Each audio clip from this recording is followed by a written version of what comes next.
আল্লাহ রাব্বুল আলামিন পবিত্র কুরআনুল কারীমের ভিতরে সুন্দর করে বলে দিয়েছেন, ওয়ালাকাদ জাআলনা লিকুল্লি নাবিয়্যিন আদুওয়াম মিনাল মুজরিমিনা ওয়া কাফা বিরাব্বিকা হাদিয়াও ওয়া নাসীরা। আল্লাহ রাব্বুল আলামিন বলছেন, যখন প্রত্যেক কওমকে যখন নবীরা দাওয়াত দিয়েছেন, আমি বললাম, হে মুহাম্মদ, তুমি যে প্রত্যেক কওমকে যখন দাওয়াত দাও, তখন তোমার ওই সমাজে তোমার ওই মানুষেরা কিছু কিছু মানুষ আছে, আমি তো এভাবেই দেখেছিলাম, অপরাধীদেরকে, অপরাধীরা প্রত্যেক নবীর শত্রুতে পরিণত হয়েছিল।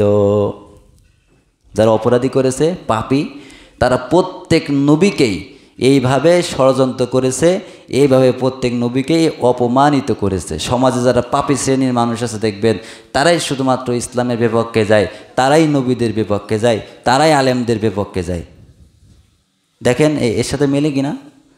সূরা ফুরকান মনে রাখবেন, নয়তো আবার রাগবাগ করবেন। সূরা ফুরকানের 31 নম্বর আয়াতে আল্লাহ তাআলা বলছেন, ওই সময় নবী যখন কালিমার দাওয়াত দিতেন, তখন ওই সমাজের পাপিষ্ঠ ধরনের মানুষ যারা ছিলেন, যারা অপরাধিত, যারা সর্বসময় পাপ কাজে লিপ্ত থাকে, যারা সর্বসময় পাপ কাজে লিপ্ত থাকে, যারা সর্বসময় খারাপ কাজে লিপ্ত থাকে, যারা সর্ব অবস্থায় কখনো মসজিদে আসে না, যারা সর্ব অবস্থায় এক কথায় সর্বসময় পাপ কাজ করতেই থাকে, এমন সমস্ত মানুষগুলো ওই আল্লাহর রাসূলের বিপক্ষে কোরআনের দাওয়াত দেওয়ার কারণে চলে গিয়েছিলেন।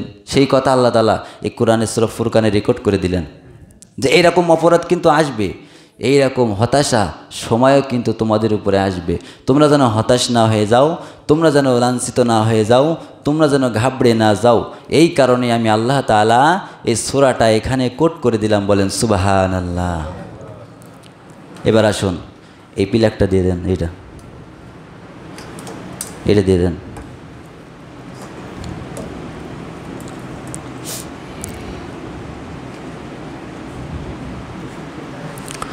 সম্মানিত ভাইরা আমার, শুধু এখানে এই আয়াতটা শেষ হয়ে যায় না, এখানে আল্লাহ তাআলা পরবর্তীতে আরও ঘোষণা করে দিয়েছেন, ওয়াকাফা বিরাব্বিকা হাদিয়াও ওয়া নাসীরা। ওই সমস্ত নবীদের জন্য, ওই সমস্ত ইমানদারদের জন্য, ওই সমস্ত আলেম ওলামাদের জন্য শুধুমাত্র একমাত্রই পথ দেখানোর জন্য একজনই আছেন। বলেন তিনি কে? যখন কোনো মানুষ কারো বিপক্ষে চলে যায়, ঘৃণা শুরু করে দেয়, তিনি হয়ে যায় মাজলুম, আর যিনি উনার উপরে অত্যাচার করে তিনি হয়ে যায় কি? বলেন কি হয়? জুলুম। কি করে? জুলুম মানে জালেম। আর যিনার উপরে অত্যাচার করা হয় তিনি হয়ে যায় মাজলুম। ওই মাজলুমের মুখ থেকে যদি কোনো কথা বের হয়, বলেন আল্লাহ তাআলা আর মাজলুমের মাঝখানে কোনো ফারাক থাকে না। মাজলুম মুখ দিয়ে যেটাই উচ্চারণ করবে, সঙ্গে সঙ্গে আল্লাহ তাআলা কি করে? কবুল করে নেয়। ইমরান দায়িত্ব। সম্মানিত ভাইরা আমার, এজন্য বলেছেন ওই সময়ে বিশ্বনবী সাল্লাল্লাহু আলাইহি সাল্লাম যখন দাওয়াত দিলেন, সমাজে যারা পাপিষ্ঠ লোক আছে তারা নবীজির বিরোধিতা করেছিলেন। এজন্য আল্লাহ তাআলা বলেছেন, পক্ষান্তরে দুনিয়াতে যাওয়ার পরে আমার ইমানদার বান্দারা যারা হবে, আলেম ওলামা নবীদের ওয়ারিস যারা আসবেন, তারাও যেন এই বিপদের সম্মুখে পড়ে ঘাবড়ে না যায়।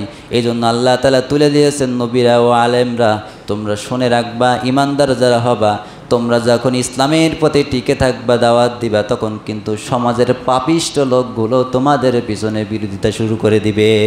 দেখেন মিলান সমাজের সাথে, পাপিষ্ঠরা ছাড়া কুরআন এবং হাদিসের আলেমদের বিপক্ষে কেউ যায় না। যারা নামাজ পড়ে তারা আলেমদের পিছনে লাগে না, যারা কোরআন পড়ে সর্বসময় তারা এদের পিছনে লাগে না, ইসলামী আন্দোলনের পিছনে লাগে না। কারা লাগে? যারা সর্বসময় পাপিষ্ঠ।